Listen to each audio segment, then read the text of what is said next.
Selamat datang dan jumpa lagi bersama Mbak Kyujian. 10 tahun lamanya, Irma menjalani hidup dengan keyakinan bahwa kesetiaan adalah mahkota tertinggi dalam rumah tangga. Ia mencintai Nathan dengan buta, menyerahkan seluruh kepercayaan, bahkan menyerahkan semua harta warisan mendiang ayahnya untuk dikelola oleh pria yang ia anggap sebagai imam sejati. Irma tidak pernah menyangka bahwa di balik senyum manis dan sikap ramah suaminya, tersimpan rencana busuk yang telah dirancang dengan sangat rapi dan matang. Goncangan hebat itu datang bukan karena badai dari luar, melainkan penghindaran dari dalam bilik rumahnya sendiri. Nathan, pria picik yang haus harta, tega menceraikan Irma dan merebut hak asuh putra mereka, Arjuna, hanya demi menguasai seluruh aset perusahaan. Irma diusir seperti sampah, dihina oleh ibu mertuanya yang sok suci, dan dikhianati oleh orang-orang yang paling ia sayangi. Dalam kesendirian dan air mata yang menetes deras, Irma hampir menyerah pada nasibnya yang malang. Namun, jangan lupa satu hal.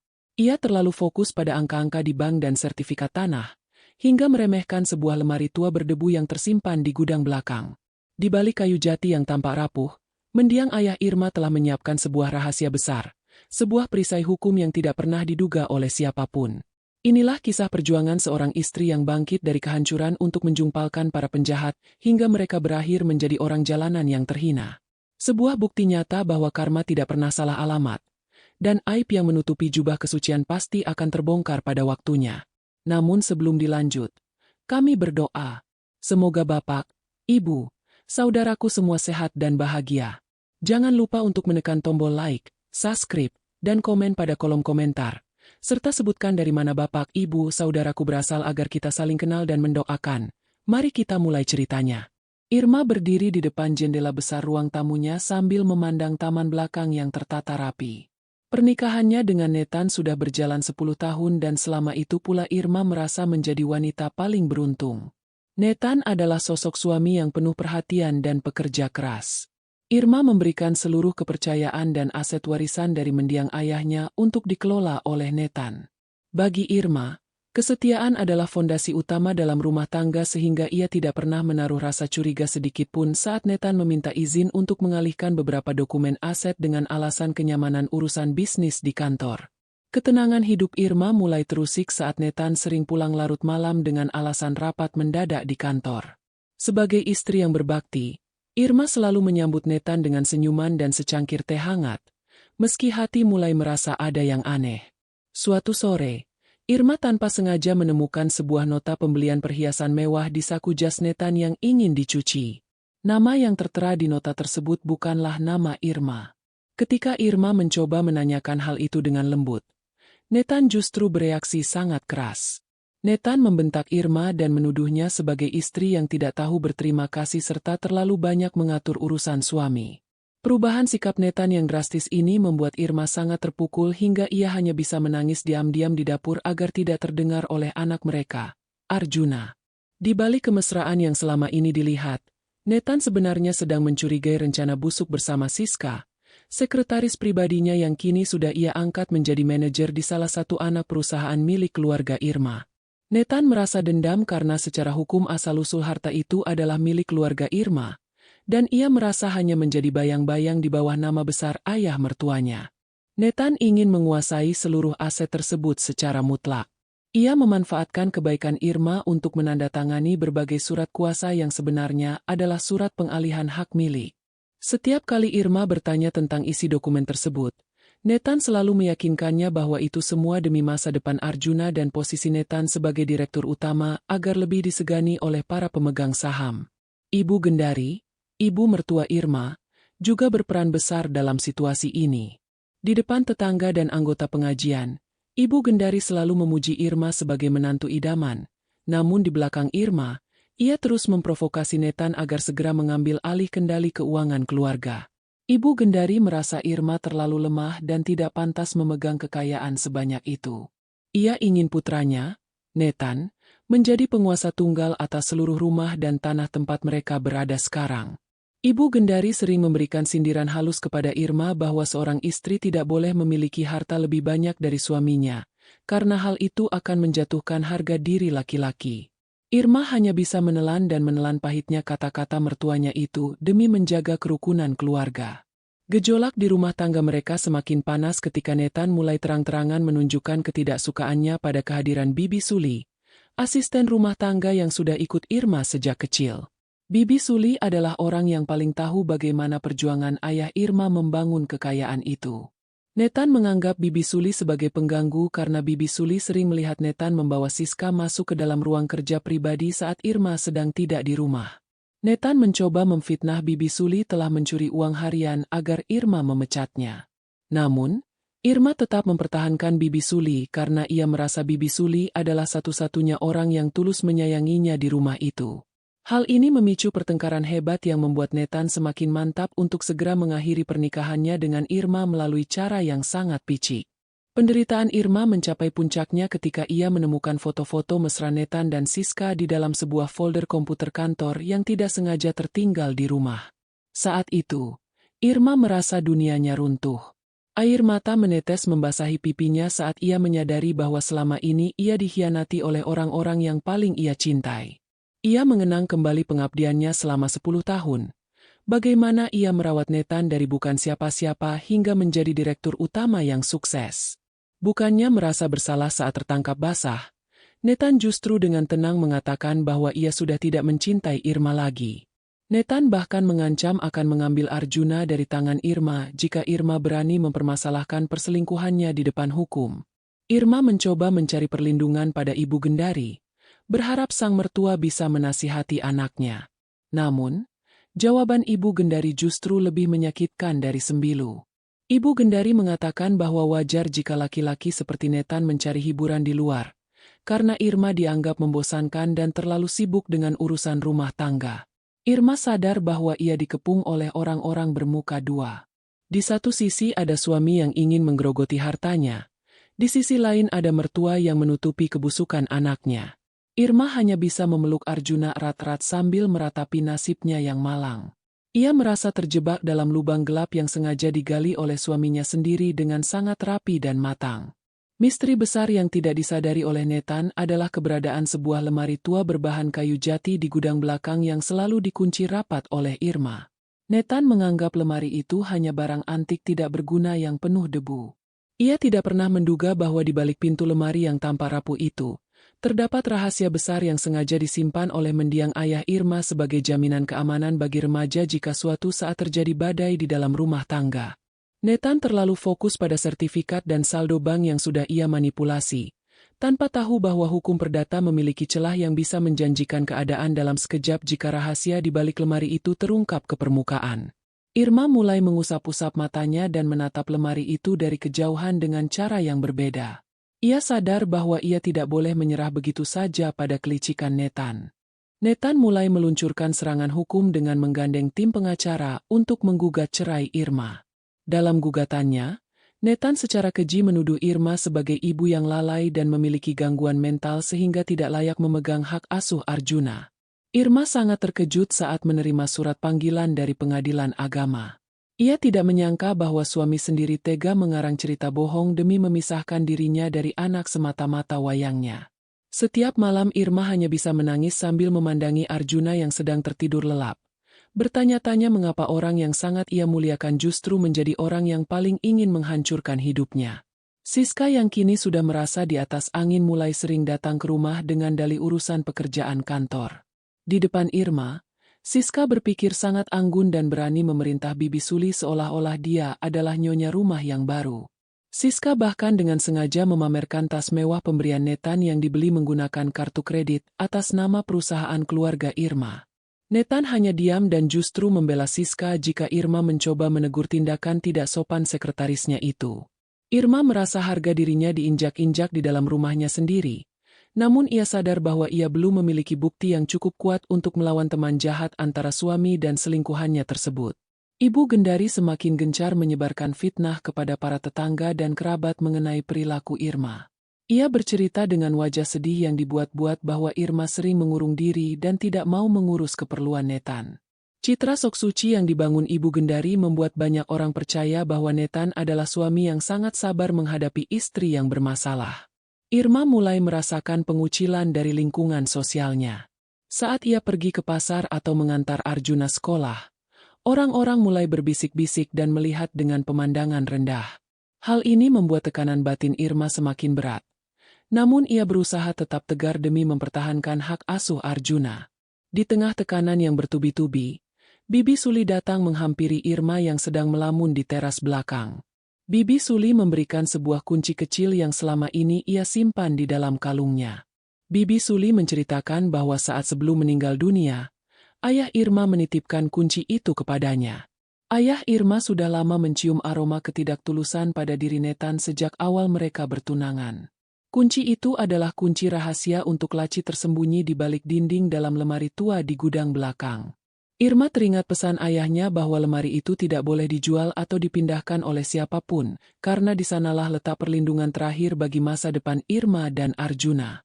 Nathan secara diam-diam mulai memindahkan beberapa perabotan mahal dari rumah ke apartemen baru yang ia siapkan untuk Siska.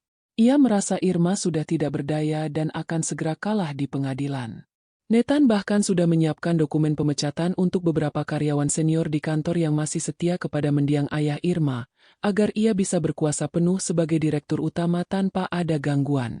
Ia merasa rencana sudah sangat matang dan tidak ada satupun celah yang bisa menggagalkannya. Nathan terlalu percaya diri bahwa semua bukti kepemilikan aset sudah berada di bawah kendalinya, setelah ia memanipulasi tanda tangan Irma pada beberapa surat perjanjian kerjasama. Suatu sore, saat Nathan dan Ibu Gendari sedang pergi menghadiri acara jamuan makan malam, Irma memberanikan diri menuju gudang belakang. Dengan tangan gemetar, ia memasukkan kunci pemberian Bibi Suli ke dalam lubang kecil yang tersembunyi di ukiran lemari jati tersebut. Saat pintu kecil itu terbuka, Irma menemukan sebuah peta tebal berlapis plastik kedap udara. Di dalamnya terdapat dokumen-dokumen asli kepemilikan aset yang sah, rekaman percakapan antara mendiang ayah dengan seorang notaris kepercayaan bernama Pak Sigit, serta surat wasiat tambahan yang menyatakan bahwa seluruh aset hanya bisa ditransfer jika ada persetujuan tertulis dari Dewan Pengawas Keluarga yang diketuai oleh Pak Sigit. Irma menyadari bahwa dokumen-dokumen yang selama ini ditandatanganinya atas permintaan Nathan hanyalah salinan yang tidak memiliki kekuatan hukum tanpa verifikasi dari Pak Sigit. Nathan selama ini telah tertipu oleh asisten notaris gadungan yang ia sewa untuk memalsukan proses balik nama aset tersebut. Irma merasakan secercah harapan muncul di tengah kegelapan yang menyelamatkannya. Ia segera menghubungi Pak Sigit melalui nomor telepon yang tertera di dalam peta tersebut. Pak Sigit yang ternyata adalah pengacara senior yang sangat dihormati, terkejut mendengar kondisi Irma dan berjanji akan segera datang untuk membantu memulihkan hak-hak Irma secara hukum perdata. Keesokan harinya, Nathan pulang dengan wajah penuh kemenangan dan menyodorkan surat perjanjian cerai yang sangat merugikan Irma. Nathan memaksa Irma menandatanganinya saat itu juga dengan ancaman akan menjauhkan Arjuna selamanya jika Irma menolak. Irma menatap mata Nathan dengan tajam, sebuah keberanian yang belum pernah ia tunjukkan sebelumnya. Irma menolak menandatangani surat itu dan mengatakan bahwa ia akan menghadapi Nathan di pengadilan dengan bukti-bukti yang sah. Nathan tertawa dan menganggap Irma hanya sedang tertawa. Ia tidak tahu bahwa sebuah langkah kecil Irma menuju lemari tua itu telah menjadi awal dari keruntuhan seluruh rencana picik yang ia susun selama bertahun-tahun. Pak Sigit datang ke rumah Irma secara diam-diam saat Nathan sedang berada di kantor. Sebagai seorang pengacara senior yang sudah puluhan tahun menjadi tangan kanan mendiang ayah Irma, Pak Sigit merasa sangat bersalah karena baru mengetahui penderitaan yang dialami putri sahabatnya itu. Ia memeriksa semua dokumen yang ditemukan Irma dari balik lemari tua tersebut dengan sangat teliti. Pak Sigit menjelaskan bahwa secara hukum perdata, semua surat yang pernah ditandatangani Irma di bawah tekanan, atau karena informasi penipuan dapat dibatalkan di pengadilan. Apalagi ada klausul kuat dalam wasiat ayah Irma yang menyatakan bahwa aset perusahaan tidak bisa dipindahkan tagakan tanpa persetujuan Dewan Pengawas yang mana posisi direktur utama yang dijabat Nathan hanyalah jabatan profesional, bukan kepemilikan mutlak. Irma menceritakan dengan suara bergetar bagaimana Nathan menggunakan posisinya sebagai direktur utama untuk menyalahgunakan dana perusahaan demi kepentingan pribadinya dan Siska. Pak Sigit tersenyum tenang dan menenangkan Irma. Ia mengatakan bahwa tindakan Nathan yang memanipulasi tanda tangan Irma untuk mengalihkan aset adalah pelanggaran hukum yang sangat berat. Pak Sigit menyarankan Irma untuk tetap tenang dan membayangkan pura masih tertekan agar Nathan tidak menaruh curiga. Rencana besar mulai disusun.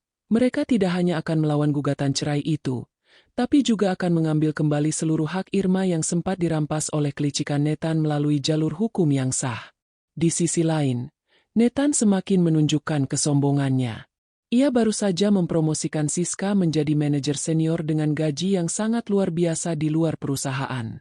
Nathan merasa sudah memenangkan segalanya karena ia menganggap Pak Sigit sudah pensiun dan tidak lagi mengurusi masalah hukum keluarga Irma. Nathan mulai merencanakan pesta besar di rumah itu untuk mencapai keberhasilannya mengamankan aset-aset utama. Ia bahkan memerintahkan Bibi Suli untuk menyiapkan hidangan terbaik, tanpa mempedulikan perasaan Irma yang masih tinggal di sana. Nathan merasa rumah itu sudah sepenuhnya menjadi miliknya secara hukum dan Irma hanyalah orang asing yang menumpang tinggal. Ibu Gendari juga semakin aktif mengatur strategi untuk mengusir Irma secara halus sebelum sidang pertama dimulai. Ia mulai mendatangkan beberapa orang untuk melihat-lihat rumah seolah-olah rumah itu akan segera dijual atau percikan total. Ibu Gendari dengan angkuhnya mengatakan kepada Irma bahwa seharusnya Irma sadar diri dan pergi dengan tenang tanpa harus membawa masalah ke pengadilan agar nama baik keluarga tetap terjaga. Namun Irma hanya menjawab dan terus memegang erat pesan Pak Sigit untuk tetap sabar. Irma fokus mengumpulkan bukti-bukti tambahan mengenai aliran dana perusahaan yang diselewengkan oleh Nathan ke rekening pribadi Siska melalui bantuan Bibi Suli yang diam-diam mengamati setiap gerakan-gerik mereka di rumah. Penderitaan batin Irma sempat memuncak saat Arjuna bertanya mengapa ayahnya sekarang lebih sering bersama Siska daripada dengan ibunya sendiri. Irma harus menahan air matanya dan memberikan pengertian kepada Arjuna tanpa menanamkan rasa benci kepada ayahnya. Ia ingin Arjuna tetap tumbuh dengan kasih sayang meski ia tahu ayahnya sedang melakukan hal yang sangat jahat. Kehadiran Arjuna menjadi satu-satunya alasan Irma untuk terus berjuang melawan rasa sakit hati akibat pengkhianatan ini. Ia berjanji dalam hati bahwa ia akan merebut kembali hak asuh Arjuna dan memastikan masa depan putranya terjamin tanpa pengaruh buruk dari Nathan dan lingkungan Ibu Gendari yang penuh kepalsuan. Nathan yang merasa sudah di atas angin mulai meremehkan peringatan beberapa staf keuangan di kantor mengenai audit mendadak yang akan dilakukan oleh Dewan Pengawas. Ia merasa Dewan Pengawas hanyalah orang-orang tua yang tidak memiliki kekuatan lagi untuk mencopotnya dari jabatan Direktur Utama. Nathan justru semakin berani melakukan transaksi besar untuk membeli sebuah villa mewah, atas nama Siska menggunakan aset jaminan perusahaan keluarga Irma. Ia benar-benar tidak menyadari bahwa setiap tanda tangan yang ia bubuhkan pada dokumen-dokumen ilegal itu sedang direkam dan dipantau oleh Pak Sigit dari jarak jauh sebagai bukti kuat di konferensi perdata nanti. Ketegangan di rumah semakin memuncak ketika Nathan secara terang-terangan membawa Siska masuk ke kamar utama dan meminta Irma untuk segera memindahkan barang-barangnya ke kamar tamu. Kejadian ini membuat Irma menangis meneteskan air mata di hadapan Bibi Suli, karena merasa ini adalah kejahatan tertinggi bagi seorang istri yang selama ini setia menjaga kehormatan rumah tangga. Namun di balik tangisannya Irma sedang menguatkan mentalnya untuk menghadapi hari esok. Ia tahu bahwa waktu bagi Nathan untuk terjungkal semakin dekat. Setiap hinaan yang ia terima saat ini akan menjadi tambahan kekuatan dia saat menghadap di meja dengan dukungan penuh dari Pak Sigit. Irma menerima pesan singkat dari Pak Sigit bahwa semua bukti sudah lengkap dan gugatan balik sudah resmi didaftarkan ke pengadilan. Pak Sigit juga sudah berkoordinasi dengan pihak bank untuk membekukan sementara seluruh rekening yang berkaitan dengan aset warisan ayah Irma, karena adanya indikasi penipuan perdata yang dilakukan Nathan. Nathan yang saat itu sedang bersulang dengan Siska dan Ibu Gendari di ruang tengah sama sekali tidak tahu bahwa esok pagi kehidupan yang penuh kemewahan akan mulai hancur berantakan. Karma sedang berjalan menuju pintu rumah mereka dengan langkah yang sangat pasti dan tidak akan bisa dihindari oleh siapapun yang telah berbuat zalim. Nathan mulai merasakan kenyataan ketika Dewan Pengawas perusahaan secara resmi menonaktifkan posisi sebagai Direktur Utama. Berita ini menyebar luas di kalangan rekan bisnis dan staf kantor, membuat reputasi yang selama ini ia bangun dengan penuh kepalsuan runtuh seketika. Pak Sigit bergerak cepat dengan membawa surat perintah pengadilan untuk menyegel ruang kerja Nathan guna melakukan audit secara menyeluruh. Siska yang masih menjabat sebagai manajer juga tidak luput dari pemeriksaan. Ia terlihat panik saat tim auditor menemukan bukti aliran dana fiktif yang masuk rekening pribadinya untuk pembelian barang-barang mewah. Keangkuhan Siska yang biasanya ia tampilkan di hadapan Irma kini berganti menjadi raut wajah pucat penuh kecemasan. Irma kembali miliknya dengan otoritas penuh setelah pengadilan menetapkan status quo atas seluruh aset warisan ayahnya. Ia tidak lagi menjadi wanita lemah yang hanya bisa menangis di pojok dapur. Dengan bimbingan Pak Sigit, Irma mulai mempelajari kembali struktur organisasi perusahaan dan membatalkan semua kebijakan yang merugikan para karyawan setia. Irma memanggil para kepala departemen untuk memberikan penjelasan bahwa kendali perusahaan kini berada di bawah pengawasan Dewan Komisaris yang sah. Para karyawan yang selama ini ditekankan di bawah kepemimpinan Nathan merasa lega dan memberikan dukungan penuh kepada Irma untuk memulihkan stabilitas perusahaan peninggalan ayahnya tersebut. Nathan yang terusir dari kenyamanan rumah mewah kini terpaksa tinggal di apartemen kecil milik Siska. Namun, hubungan mereka tidak lagi semanis dulu. Setiap hari apartemen itu dipenuhi dengan teriakan dan pertengkaran hebat. Siska terus menyalahkan Nathan karena dianggap gagal memberikan jaminan hidup mewah yang dijanjikan. Siska merasa tertipu karena ternyata semua harta yang selama ini dipamerkan Nathan hanyalah aset pinjaman dari perusahaan keluarga Irma. Nathan yang sudah tidak memiliki akses uang sepeser pun hanya bisa mendengarkan dan menelan amarahnya sendiri. Ia mulai menyadari bahwa Siska mencintainya hanya karena fasilitas dan jabatan yang ia miliki, bukan karena ketulusannya. Ibu Gendari yang ikut menetap di apartemen itu merasa sangat menderita karena tidak lagi mendapatkan pelayanan layaknya seorang ratu. Ia harus mencuci pakaiannya sendiri dan makan dengan menu seadanya karena uang pensiunnya tidak cukup untuk menopang gaya hidup mereka bertiga. Ibu Gendari mulai merindukan kenyamanan rumah Irma dan kebaikan cucunya yang dulu selalu menyiapkan segala kebutuhannya tanpa mengeluh. Namun, ketika ia mencoba menghubungi Irma untuk meminta maaf secara basa-basi, Irma tidak menjawab teleponnya. Irma sudah menutup rapat pintu hati untuk orang-orang yang telah bersekongkol menghancurkan hidup dan nama baik di depan masyarakat. Di tengah kekacauan itu, Pak Sigit menemukan bukti tambahan mengenai keterlibatan Ibu Gendari dalam proses pemalsuan dokumen perdata. Ternyata, Ibu Gendari yang menyimpan cap stempel asli milik ayah Irma yang seharusnya sudah dihancurkan bertahun-tahun yang lalu. Ibu Gendari memberikannya kepada Nathan untuk memudahkan proses administrasi ilegal mereka. Penemuan ini menjadi senjata baru bagi Pak Sigit untuk menuntut pertanggungjawaban Ibu Gendari secara hukum. Meskipun Irma merasa sedih harus berbaur dengan mertuanya sendiri di ranah hukum, ia sadar bahwa keadilan harus ditegakkan demi melindungi hak masa depan Arjuna agar tidak ada lagi gangguan dari pihak Nathan. Irma mulai menata kembali mental Arjuna yang sempat tergoncang akibat konflik orang tuanya. Ia membawa Arjuna berkonsultasi dengan ahli psikologi anak untuk memastikan tumbuh kembangnya tidak terganggu oleh berita-berita miring tentang ayahnya.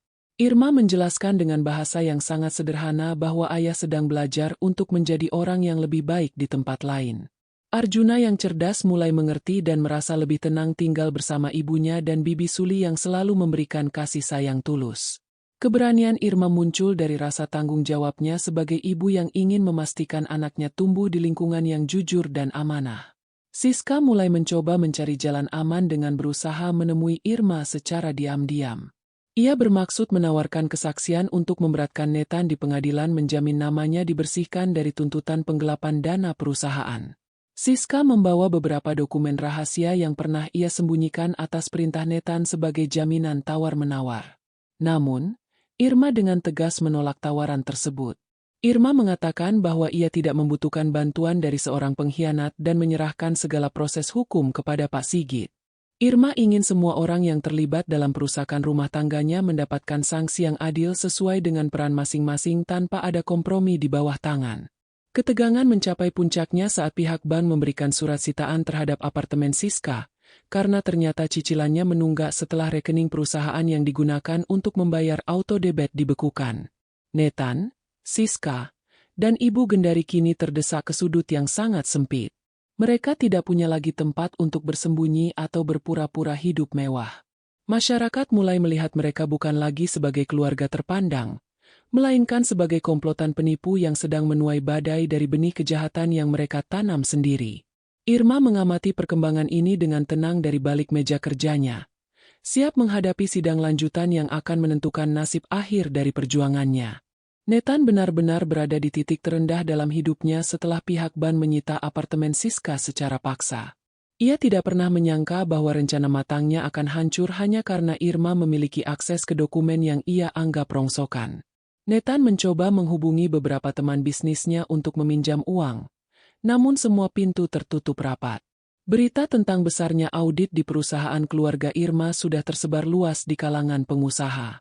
Tidak ada satupun orang yang mau membantu pria yang dicap sebagai penjahat keluarga dan koruptor perusahaan. Nathan terpaksa menjual jam tangan mewah dan sisa barang bermerek miliknya hanya untuk menyambung hidup dan membayar biaya pengacara yang mulai menagih tunggakan. Irma mulai menunjukkan taringnya di kantor sebagai pemegang kendali utama. Didampingi oleh Pak Sigit, Irma mengadakan rapat umum pemegang saham untuk mengukuhkan posisinya dan mencabut hak akses Nathan secara permanen terhadap segala aset perusahaan. Irma menemukan banyak kejanggalan pada laporan keuangan yang dibuat selama Nathan menjabat sebagai direktur utama. Ada banyak proyek fiktif yang dananya dialirkan ke rekening pribadi Ibu Gendari dengan dalih kegiatan sosial. Irma merasa sangat sesak saat menyadari bahwa mertua yang selama ini ia muliakan ternyata ikut menikmati uang hasil karya keringat karyawannya. Namun, Irma segera menghapus air matanya dan kembali fokus pada dokumen di depannya, karena ia tahu mengungkapkan melindungi warisan ayahnya jauh lebih penting daripada meratakan rasa kecewa. Siska mulai menunjukkan sifat aslinya yang sangat agresif karena merasa masa depannya hancur. Ia mulai menuntut Nathan untuk memberikan perdamaian karena telah tertundanya masalah hukum. Siska bahkan berani mendatangi Ibu Gendari dan memaksa mertua Irma itu untuk memberikan perhiasan emasnya sebagai jaminan hidup. Pertengkaran hebat terjadi di kontrak sempit yang mereka sewa setelah terusir dari apartemen. Ibu Gendari yang biasanya bersuara lembut dengan nada sok suci, kini berteriak histeris karena tidak terima hartanya dirampas oleh wanita yang sebelumnya sangat ia banggakan di depan Irma. Keadaan rumah tangga gelap mereka kini penuh dengan caci maki dan penyesalan yang terlambat. Irma mengundang Pak Sigit ke rumah untuk membahas langkah hukum selanjutnya terkait keterlibatan Ibu Gendari. Pak Sigit menjelaskan bahwa ada bukti kuat bahwa Ibu Gendari secara sadar membantu Nathan dalam upaya pemalsuan dokumen perdata. Irma teringat sejenak. Ia teringat saat-saat ia mencium tangan Ibu Gendari setiap pagi dengan rasa hormat yang tulus. Keputusan berat harus diambil karena menyangkut martabat keluarga besar. Namun Pak Sigit mengingatkan bahwa jika dibiarkan, Ibu Gendari akan terus menjadi duri dalam daging bagi masa depan Arjuna. Irma akhirnya memberikan lampu hijau kepada Pak Sigit untuk memasukkan nama Ibu Gendari ke dalam daftar tergugat memastikan demi keadilan ditegakkan secara menyeluruh tanpa memandang bulu. Bibi Suli memberikan dukungan moral yang besar kepada Irma di saat-saat sulit ini. Ia selalu memastikan rumah dalam keadaan tenang agar Arjuna tidak terpengaruh oleh suasana konflik yang memanas di luar sana. Bibi Suli juga diam-diam menyatukan pergerakan Nathan melalui beberapa kenalannya yang bekerja di lingkungan kontrak Nathan yang baru. Informasi ini sangat berguna bagi Pak Sigit untuk mencegah upaya Nathan melarikan diri atau menghilangkan bukti-bukti tambahan. Irma merasa sangat bersyukur memiliki orang-orang setia seperti Bibi Suli dan Pak Sigit yang tetap berdiri di sekitarnya meskipun ia berada di tengah badai petir yang hebat. Nathan mencoba melakukan satu langkah nekat terakhir dengan mendatangi sekolah Arjuna tanpa izin Irma. Ia bermaksud membawa Arjuna pergi agar bisa dijadikan alat tawar-menawar di pengadilan. Namun, sistem keamanan sekolah yang ketat serta perintah tegas dari Irma membuat upaya Nathan gagal total. Pihak sekolah langsung menghubungi Irma dan petugas keamanan segera mengusir Nathan dari area sekolah. Kejadian ini membuat Irma sangat marah karena Nathan sudah mulai melibatkan anak dalam kelicikannya. Irma segera mengajukan permohonan perlindungan darurat ke pengadilan agar Nathan dilarang mendekati Arjuna dalam jarak tertentu demi keamanan fisik dan mental anaknya. Penderitaan Nathan semakin lengkap saat ia menerima surat gugatan baru dari beberapa vendor perusahaan yang merasa tertipu oleh kontrak-kontrak yang ia tanda tangani sebelumnya. Mereka menuntut ganti rugi yang sangat besar secara pribadi karena Nathan bertindak di luar kewenangan arah yang sah. Nathan kini terjebak dalam tumpukan utang yang tidak mungkin bisa ia bulanasi. Ia mulai merasakan bagaimana rasanya menjadi orang yang dikejar-kejar tanpa arah, kehilangan segalanya dalam sekejap mata. Kebahagiaan semu yang ia bangun bersama Siska kini telah berubah menjadi penjara yang menyesakkan dada setiap harinya. Ibu Gendari mulai merasa ketakutan saat melihat surat panggilan dari kepolisian terkait dugaan persekongkolan jahat dalam pemalsuan dokumen. Ia mencoba mendatangi rumah Irma lagi dan menangis terseduh-seduh di depan pagar, memohon agar Irma menarik kembali permintaannya. Ibu Gendari menggunakan alasan usianya yang sudah tua dan statusnya sebagai nenek dari Arjuna untuk memancing iba. Namun, Irma hanya melihat dari balik jendela atas tanpa membuka pintu.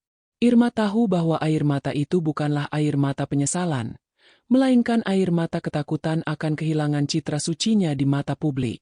Irma tetap pada pendiriannya bahwa hukum harus berjalan demi memberi pelajaran berharga bagi mereka yang telah menyalahgunakan kepercayaan. Sidang lanjutan perdata menjadi mimpi buruk bagi Nathan karena Pak Sigit menghadirkan saksi ahli yang membuktikan secara tak terbantahkan bahwa tanda tangan Irma pada surat aktivasi aset adalah hasil pemindaian digital yang dimanipulasi. Nathan duduk mematung dengan wajah pucat di kursi tergugat sementara pengacaranya mulai angkat tangan karena bukti-bukti yang disampaikan terlalu kuat. Hakim ketua memberikan teguran keras karena adanya indikasi tindak pidana dalam proses pertahanan perdata ini. Irma yang duduk di samping Pak Sigit tetap tenang meski hatinya bergemuruh melihat kehancuran pria yang pernah ia cintai. Ia tidak merasa senang atas penderitaan orang lain, namun ia merasakan kedamaian karena kebenaran mulai menemukan dirinya sendiri. Siska yang juga hadir sebagai saksi justru menjadi bumerang bagi Nathan. Karena takut terseret lebih dalam, Siska mulai membeberkan semua instruksi yang diberikan Nathan kepadanya untuk menggelapkan dana operasional perusahaan. Siska mengaku bahwa ia ditekan oleh Nathan untuk membuat laporan palsu agar gaya hidup mewah mereka tetap terjaga. Pengakuan Siska di depan majelis hakim membuat Nathan sangat marah, hingga hampir terjadi ceramah di ruang sidang. Nathan menyadari bahwa orang yang selama ini ia puja sebagai pendamping yang lebih baik dari Irma ternyata adalah orang pertama yang menikamnya dari belakang saat situasi sedang genting. Ibu Gendari yang juga hadir sebagai tergugat tambahan hanya bisa menutup wajahnya dengan kain kerudung, karena malu dilihat oleh para awak media dan tamu yang hadir. Citra wanita terhormat dan religius yang ia bangun selama puluhan tahun hancur seketika saat jaksa membacakan aliran dana perusahaan yang masuk rekening pribadinya untuk kepentingan pribadi yang tidak ada izin dengan kesejahteraan keluarga. Banyak teman pengajiannya yang hadir di konferensi mulai berbisik-bisik dan menonton dengan pandangan buruk. Ibu Gendari menangiskan air mata, namun bukan karena penyesalannya pada Irma, melainkan karena ia tidak sanggup menanggung aib yang kini terpampang nyata di depan publik. Irma mengambil keputusan besar untuk melakukan pembersihan total di jajaran manajemen kantor. Ia memberhentikan beberapa orang kepercayaan Nathan yang terbukti membantu ikut proses pemalsuan dokumen dan penggelapan dana. Sebagai direktur utama yang baru, Irma menunjukkan ketegasan yang tidak pernah dibayangkan oleh siapapun sebelumnya. Ia tidak lagi ragu-ragu dalam mengambil keputusan demi menyelamatkan kelangsungan hidup ratusan karyawan yang bergantung pada perusahaan ayahnya. Irma membuktikan bahwa kelembutannya selama ini bukanlah sebuah kelemahan, melainkan sebuah kekuatan yang sedang menunggu waktu yang tepat untuk bangkit.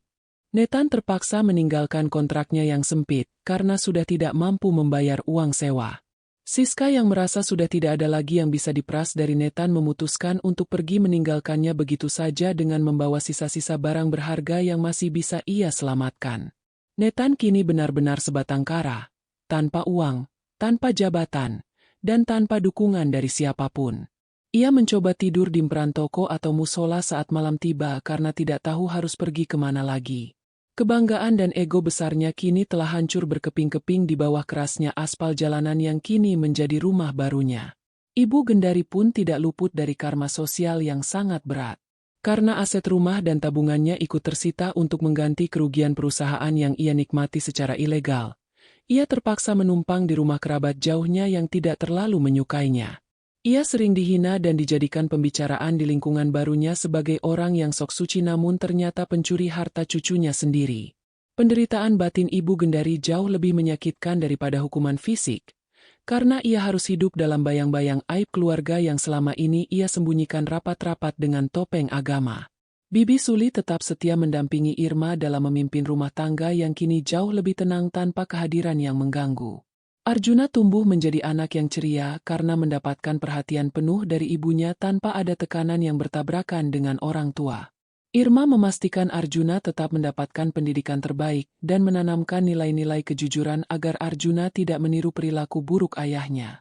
Kehidupan Irma mulai tertata kembali, meskipun luka di hatinya belum sepenuhnya pulih, namun ia merasa jauh lebih kuat dan bijaksana dalam menjalani setiap langkah kehidupannya yang baru. Pak Sigit memberikan laporan terakhir bahwa proses eksekusi pengembalian aset sudah mencapai 90%. Nathan telah dinyatakan bangkrut secara pribadi oleh pengadilan dan tidak lagi memiliki hak atas Rp1 pun dari harta keluarga Irma. Irma menatap pemandangan kota dari ruang kerjanya dan teringat kembali pada lemari tua di gudang rumahnya. Ia menyadari bahwa rahasia yang ia anggap sepele itu adalah kunci dari kemandiriannya. Tanpa keberanian untuk membuka lemari itu dan melawan kelicikan Nathan, mungkin saat ini ia dan Arjuna yang akan berada di jalanan sementara para penjahat berpesta pora di atas penderitaan mereka. Irma mulai mengatur kembali operasional perusahaan dengan transparansi penuh setelah semua kaki tangan Nathan dihentikan tanpa rasa hormat. Sebagai direktur utama, Irma turun langsung ke lapangan untuk mendengar keluh kesah para karyawan yang selama ini diintimidasi oleh manajemen lama. Irma menemukan bahwa banyak dana kesejahteraan karyawan yang dipotong secara sepihak oleh Nathan untuk membiayai gaya hidup mewahnya bersama Siska. Irma merasa sangat sesak saat melihat data-data keadaan tersebut. Namun ia segera mengambil tindakan tegas dengan mengembalikan hak-hak karyawan menggunakan dana pribadi yang berhasil ia selamatkan dari rekening tersembunyi ayahnya. Langkah ini membuat Irma mendapatkan loyalitas penuh dari seluruh staf perusahaan yang kini merasa memiliki pemimpin yang jujur dan adil. Nathan kini benar-benar merasakan kerasnya kehidupan di jalanan setelah tidak ada satupun hotel atau penginapan murah yang mau menampung karena identitasnya sudah masuk dalam daftar hitam perbankan. Ia terpaksa tidur di pelataran toko dengan beralaskan kardus bekas. Pemandangan yang sangat kontras dengan kamar mewah yang dulu ia tempati di rumah Irma. Rasa lapar dan haus mulai menghantui setiap langkahnya. Sementara harga dirinya yang mencapai langit kini hancur lebur diinjak kenyataan. Nathan menangis meneteskan air mata saat teringat betapa mudahnya dulu ia menyuruh Bibi Suli menyiapkan makanan enak. Sedangkan sekarang ia harus menunggu sisa makanan dari orang asing untuk sekadar bertahan hidup. Penyesalan mulai menetap di jantungnya. Namun ia sadar bahwa waktu tidak bisa diputar kembali. Siska yang mengira bisa lolos dengan membawa sisa perhiasan pemberian Nathan ternyata harus menghadapi kenyataan pahit saat mencoba menjual barang-barang tersebut.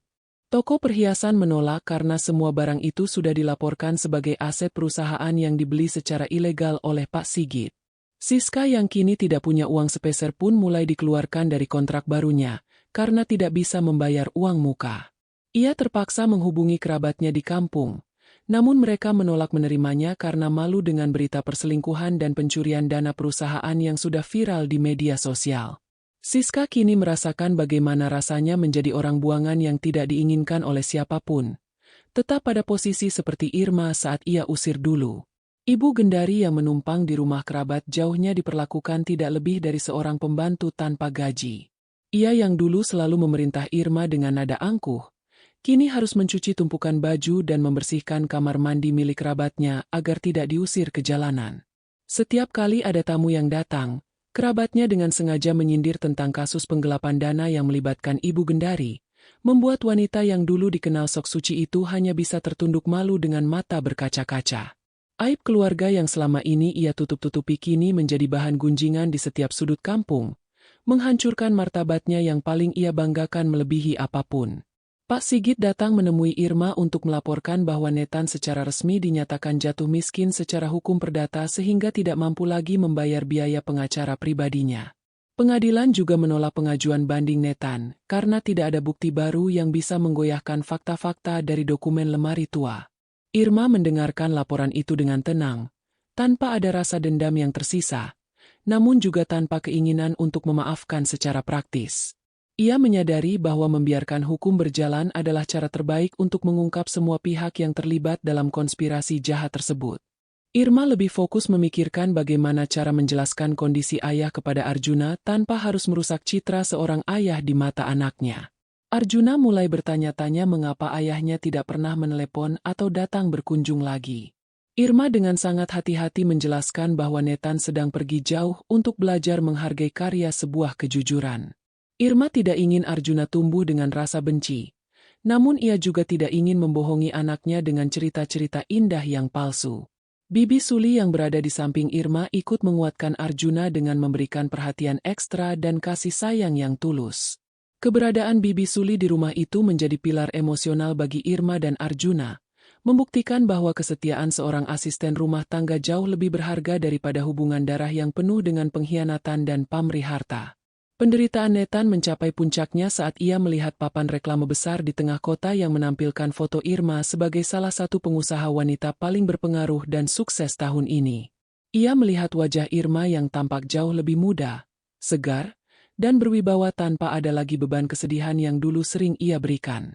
Nathan merasa sangat kecil dan terhina melihat keberhasilan wanita yang dulu ia anggap bodoh dan lemah. Ia mencoba mendekati kantor Irma hanya untuk melihat dari jauh. Namun petugas keamanan yang dulu sangat hormat kepadanya kini langsung mengusirnya dengan kasar dan menyebut sebagai gelandangan pengganggu. Nathan pergi dengan langkah gontai, menyadari bahwa gerbang menuju kehidupan lamanya sudah tertutup rapat selamanya. Irma mengakhiri hari kerjanya dengan mengunjungi gudang belakang rumahnya. Ia membersihkan debu yang menempel di permukaan lemari jati tua itu dengan penuh rasa hormat. Tanpa rahasia kecil yang tersimpan rapi di balik lemari itu, Irma mungkin sudah hancur bersama Arjuna di tangan kelicikan Nathan. Ia menyadari bahwa ayahnya telah menyiapkan perisai hukum yang sangat matang untuk melindunginya dari predator seperti Nathan. Irma berjanji dalam hati untuk menjaga warisan itu dengan sebaik-baiknya dan tidak akan membiarkan pun lagi merampas apa yang menjadi hak milik anaknya. Keberanian Irma kini sudah bulat. Ia siap menghadapi tantangan apapun di masa depan dengan kepala tegak. Irma mulai memfokuskan energinya untuk melakukan ekspansi bisnis yang sempat tertunda akibat manajemen korup Nathan. Sebagai direktur utama, ia tidak hanya duduk di belakang meja, tetapi terjun langsung ke pabrik dan gudang untuk memastikan kesejahteraan para buruh terjamin. Irma menemukan bahwa banyak dari mereka yang belum terdaftar dalam asuransi kesehatan, karena anggarannya dulu dipotong oleh Nathan demi membayar cicilan mobil mewah Siska. Irma segera memperbaiki sistem tersebut dan memberikan bonus bagi karyawan yang paling lama mengabdi. Tindakan ini membuat nama Irma semakin harum di mata publik dan kalangan pebisnis sebagai pemimpin yang memiliki integritas tinggi serta empati yang besar. Nathan kini benar-benar menjalani hidup sebagai orang jalanan yang terlunta-lunta. Pakaian yang dulu bermerek kini sudah kusam, sobek, dan berbau tidak sedap karena tidak pernah berganti baju selama berminggu-minggu. Ia sering terlihat duduk di depan toko kelontong sambil mengharapkan belas kasihan orang yang lewat hanya untuk sebungkus nasi. Nathan sering menangiskan air mata saat malam tiba. Bahkan betapa bodohnya ia telah menukar berlian sejati seperti Irma dengan kerikil tajam seperti Siska. Ia teringat bagaimana dulu ia selalu diberi makanan bergizi dan tempat tidur yang empuk. Sedangkan kini ia harus berebut sisa makanan dengan kucing pembohong di tempat sampah. Siska pun tidak kalah menderita setelah identitasnya sebagai pelakor dan pencuri uang perusahaan tersebar luas di internet. Ia mencoba melamar pekerjaan di kota lain menggunakan nama samaran, namun selalu tertolak saat pihak perusahaan melakukan pengecekan latar belakang. Siska kini tinggal di sebuah kamar kos yang sangat kumuh di pinggiran kota, bekerja serabutan sebagai buruh cuci piring di warung tenda hanya untuk membayar sewa kamar. Wajahnya yang dulu selalu dipol kosmetik mahal kini terlihat kusam dan penuh beban pikiran. Siska merasa karma telah datang menjemputnya lebih cepat dari yang ia bayangkan, dan ia harus menanggung beban malu itu sendirian tanpa ada Nathan yang bisa ia andalkan lagi. Ibu Gendari yang kini hidup dalam kemiskinan di rumah kerabatnya mulai mengalami gangguan kesehatan, karena terus-menerus memikirkan aib yang menimpa dirinya. Teman-teman sosialitanya yang dulu selalu memujinya sebagai wanita suci kini tidak ada satupun yang menjenguknya. Ibu Gendari hanya bisa menangis diam-diam di dapur sambil mencuci piring, menyadari bahwa semua ceramah tentang kebaikan yang dulu sering ia sampaikan hanyalah omongan kosong belaka. Ia merasa sangat berdosa telah membantu Nathan menyakiti Irma, namun keangkuhannya di masa lalu menjadikannya terlalu malu untuk benar-benar bersujud maaf memohon kepada menantunya itu. Pak Sigit datang membawa berita bahwa beberapa aset pribadi Nathan yang berhasil disembunyikan akhirnya berhasil dilacak oleh pihak otoritas pajak dan langsung disita untuk menutupi kerugian perusahaan. Hal ini membuat Nathan secara teknis tidak memiliki harta benda apapun lagi atas namanya. Pak Sigit menjelaskan bahwa proses hukum perdata ini telah menjadi preseden penting bagi kasus-kasus serupa di mana seorang istri berhasil merebut kembali haknya dari suami yang zalim. Irma mendengarkan penjelasan itu dengan saksama dan merasa sangat puas karena langkah hukum yang ia tempuh benar-benar mematikan pergerakan lawan tanpa harus melanggar aturan sedikit pun. Arjuna mulai menunjukkan prestasi yang gemilang di sekolah setelah suasana di rumah menjadi lebih tenang dan damai. Irma selalu menyempatkan waktunya untuk menemani Arjuna belajar dan bermain, meskipun kesibukannya sebagai direktur utama sangat padat.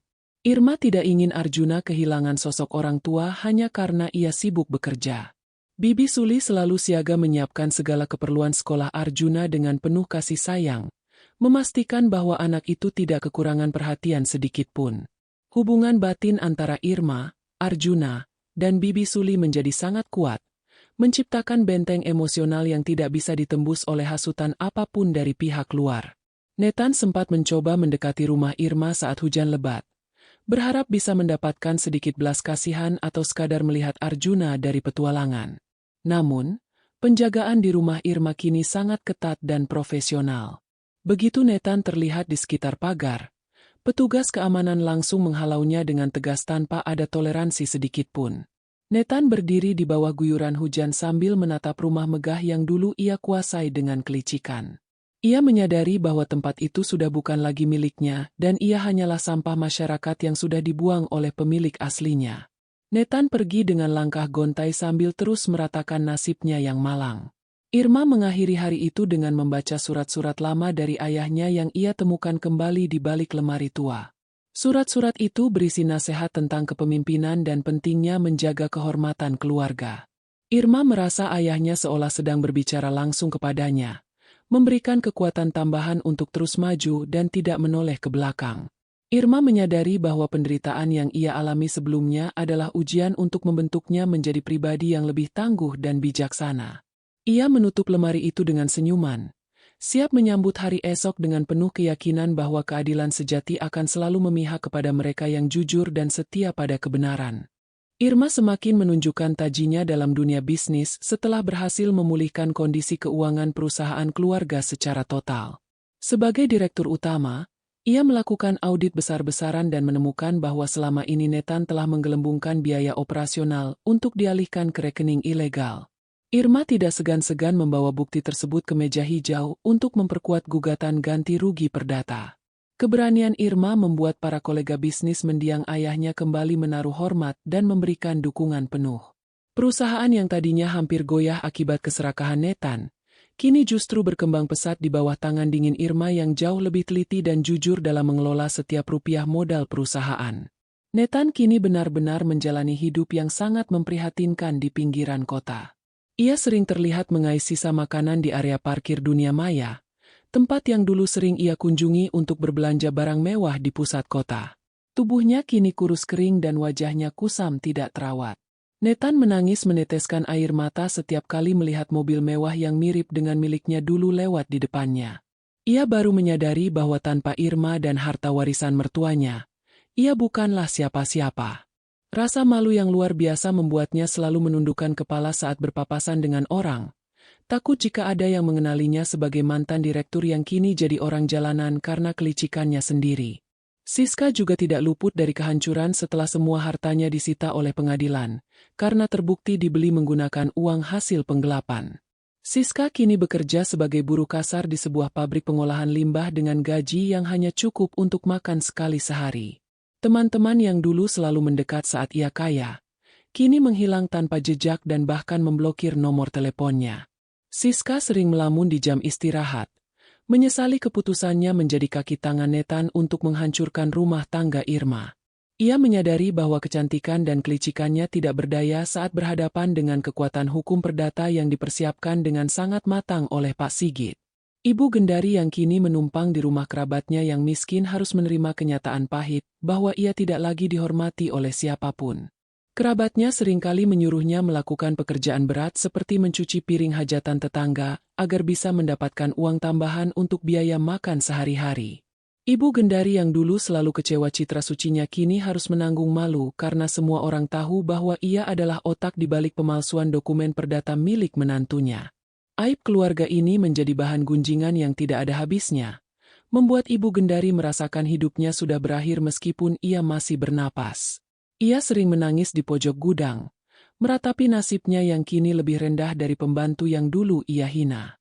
Pak Sigit secara rutin memberikan laporan kepada Irma mengenai perkembangan proses sita eksekusi terhadap harta-harta yang pernah dilarikan Nathan. Semua aset tanah dan bangunan yang sempat lepas tangan kini sudah kembali atas nama Irma. Pak Sigit juga memastikan bahwa Nathan tidak akan pernah bisa mendapatkan kembali hak asuh Arjuna, karena catatan buruknya yang mencoba melakukan pencurianan di sekolah. Irma merasa sangat lega karena benteng perlindungan yang ia bangun bersama Pak Sigit benar-benar kokoh dan tidak bisa ditembus oleh serangan hukum balik dari pihak Nathan. Keadilan yang dinanti-nantikan Irma akhirnya terwujud secara sempurna tanpa ada celah sedikit pun. Arjuna tumbuh menjadi anak yang sangat mandiri dan selalu puas dengan ibunya di sekolah. Meskipun dia tahu ayahnya tidak lagi tinggal bersama mereka, Arjuna tidak pernah merasa kekurangan kasih sayang karena Irma selalu ada untuknya. Bibi Suli juga tetap setia menjaga Arjuna saat Irma harus menghadiri rapat penting di luar kota. Kehangatan di dalam rumah itu menjadi obat penawar luka yang paling ampuh bagi Irma. Ia tidak lagi memikirkan masa lalunya yang kelam dengan Nathan, melainkan fokus pada masa depan Arjuna dan kelangsungan hidup perusahaan peninggalan ayahnya yang kini menjadi tanggung jawab penuh di pundaknya. Suatu sore, Irma tanpa sengaja berpapasan dengan Nathan saat mobilnya berhenti di lampu merah. Nathan sedang berdiri di pembatas jalan sambil memegang gelas plastik, meminta belas kasihan dari pengendara. Pandangan mereka sempat bertemu selama beberapa detik. Irma melihat ketakutan dan penyesalan yang sangat dalam di mata Nathan, sementara Nathan hanya bisa melihat kemuliaan dan ketegasan di wajah mantan istrinya. Irma tidak membuka kaca mobilnya. Ia hanya menarik napas panjang dan membekukan wajah saat lampu berubah hijau. Ia sadar bahwa inilah akhir dari drama panjang pengorbanan yang dilakukan Nathan, di mana pelaku kejahatan harus menerima karmanya di jalanan. Irma mengakhiri hari itu dengan duduk tenang di gudang belakang rumahnya, tempat lemari tua itu berdiri. Ia menyadari bahwa rahasia di balik lemari itu bukan hanya sekedar dokumen hukum, tetapi adalah bukti cinta seorang ayah yang ingin melindungi putri dari orang-orang picik. Irma berjanji akan terus menjaga amanah tersebut dengan sebaik-baiknya. Ia tidak akan membiarkan siapapun lagi menginjak-injak harga dirinya atau merampas hak asuh anaknya.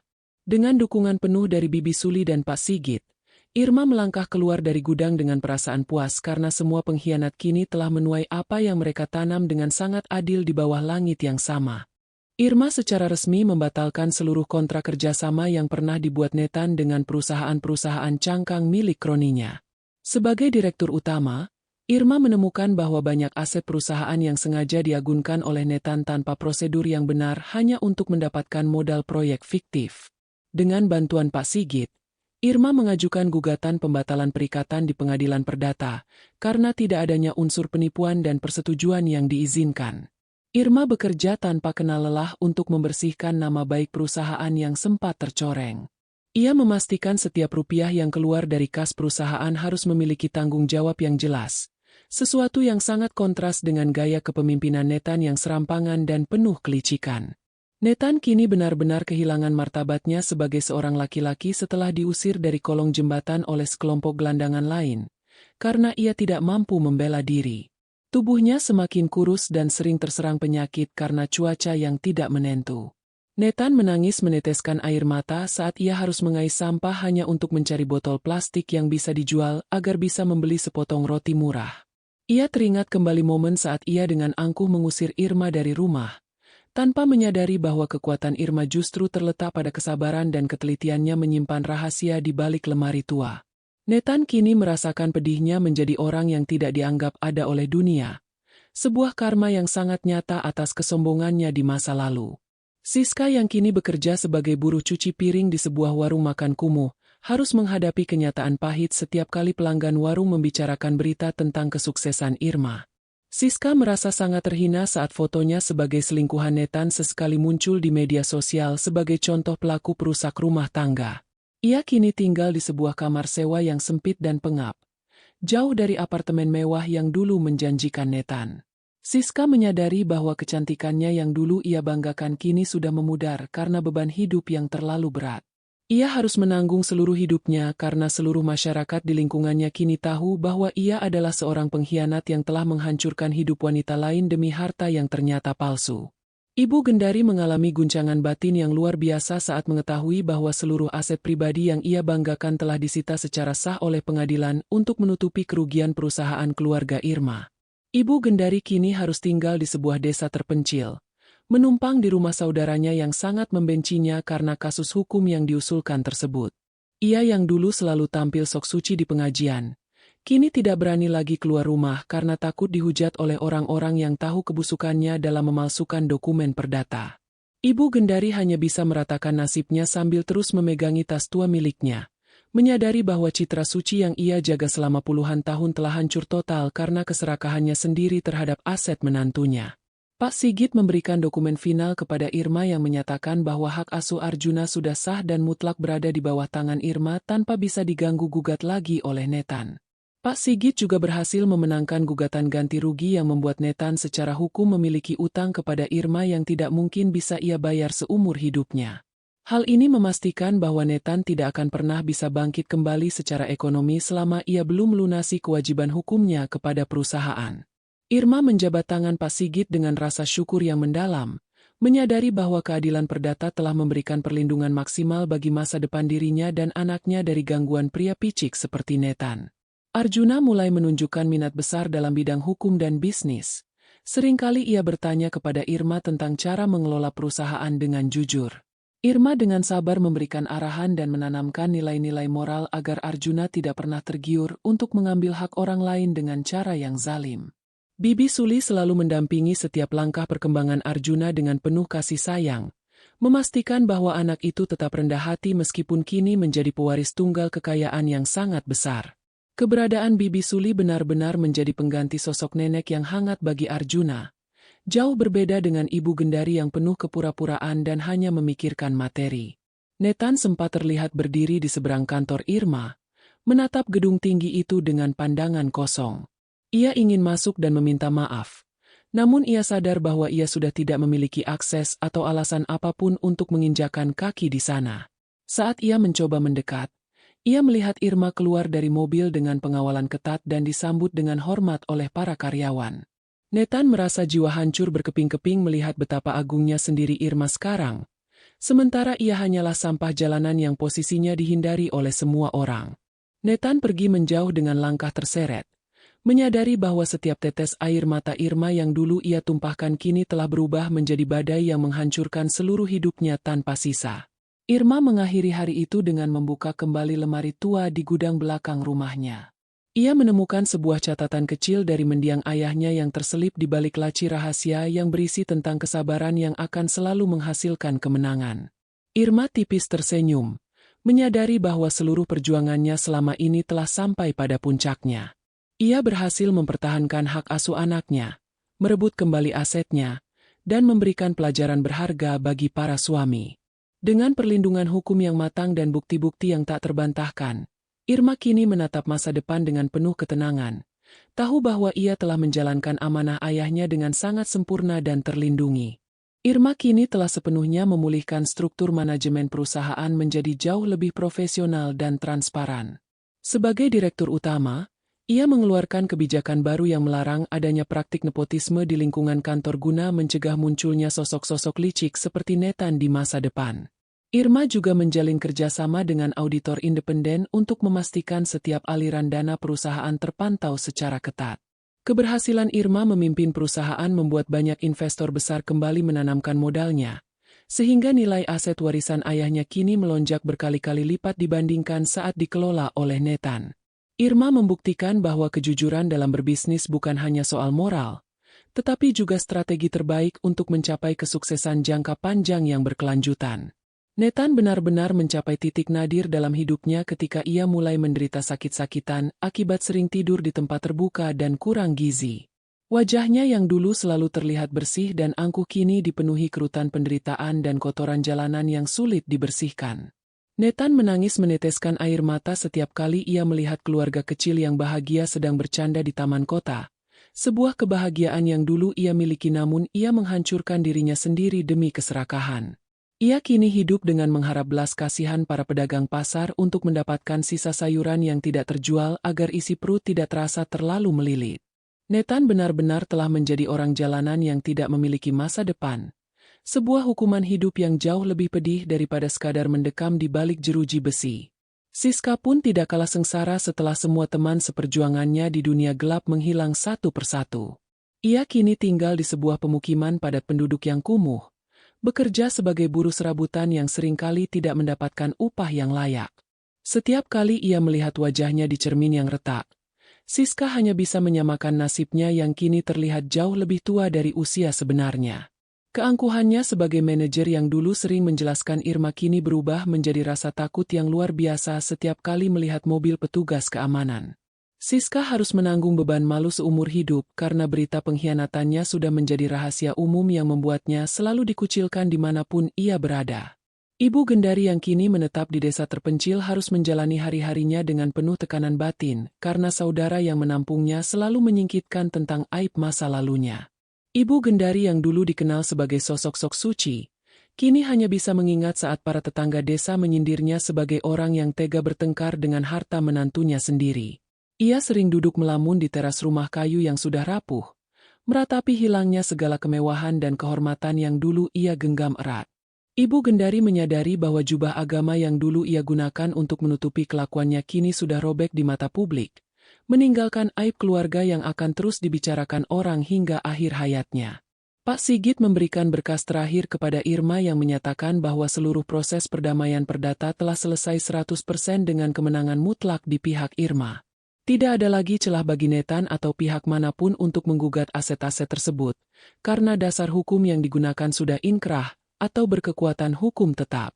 Pak Sigit juga menyampaikan bahwa reputasi Irma di dunia hukum perdata kini sangat dihormati sebagai pejuang hak wanita yang sangat cerdas dalam memanfaatkan celah hukum untuk keadilan. Irma berterima kasih kepada Pak Sigit dengan memberikan penghargaan yang layak atas kesetiaannya selama ini dalam menjaga amanah mendiang ayahnya. Arjuna kini tumbuh menjadi remaja yang sangat puas dan mulai memahami betapa beratnya perjuangan ibunya dalam mempertahankan hak keluarga. Irma selalu mengajarkan Arjuna untuk tetap rendah hati dan tidak pernah memandang rendah orang lain, meskipun mereka memiliki kekuasaan dan harta yang melimpah. Bibi Suli tetap menjadi orang kepercayaan Irma di rumah, menjaga setiap sudut kediaman mereka agar tetap nyaman dan penuh kehangatan. Hubungan antara Irma, Arjuna, dan Bibi Suli telah menjadi sebuah keluarga baru yang sangat kokoh, yang dibangun di atas fondasi kejujuran dan saling menghargai satu sama lain tanpa ada lagi kepura-puraan yang menyakitkan.